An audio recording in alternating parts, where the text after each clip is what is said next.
May pambili ka ng kotse. Nice. Pero ang tanong, may pang-maintenance ka ba?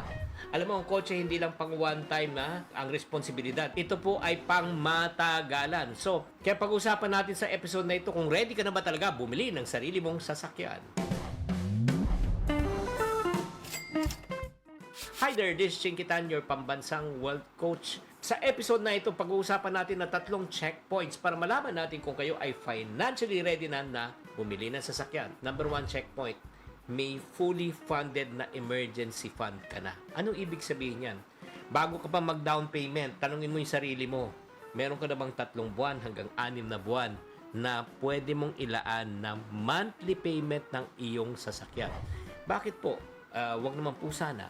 Kapag nawalan po ng work, di ba, bigla ang gastos. Siyempre naman, paano naman yung monthly amortization?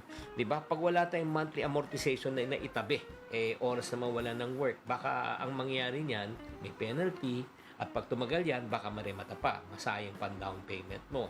Checkpoint number 2, kung tayo po ay magkaka-loan at least na nasa 10 to 15% lang ng iyong kita. Halimbawa kung ang sweldo mo ay nasa 30,000 pesos per month, ang pwede mo lang ihulog sa sakyan mo, nasa 4,500 max na po ang ihulog mo sa sasakyan. Kung pang motor lang po ang budget nyo, huwag nyo pilitin na magsasakyan muna kayo. Checkpoint number 3, hindi lang po yung down payment, hindi lang po yung monthly amortization. Ang tanong, meron ka bang pang-maintenance? Diba? Siyempre, kasama na po niyang gas, change oil, insurance, rehistro, at parking.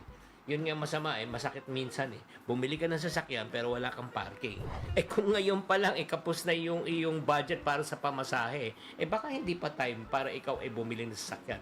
Itong 3 financial checkpoint meron ka na bang 3 to 6 months na emergency fund? 10 to 50% lang dapat ang ilaan mo sa iyong buwan na nakita at pangatlo, may pang maintenance ka pa. Paalala lang po, ang kotse hindi po trophy. Ito po ay makakatulong po ito sa atin sa trabaho, sa income at pagnenegosyo. Kung yan ang layunin mo, go. Pero kung gusto mo lang ay magpapogi at kapos pa ang iyong budget, huwag na muna. Sana nakatulong tong episode na ito at tatandaan, tamang karunungan, tamang disiplina po ang susi sa pagyaman.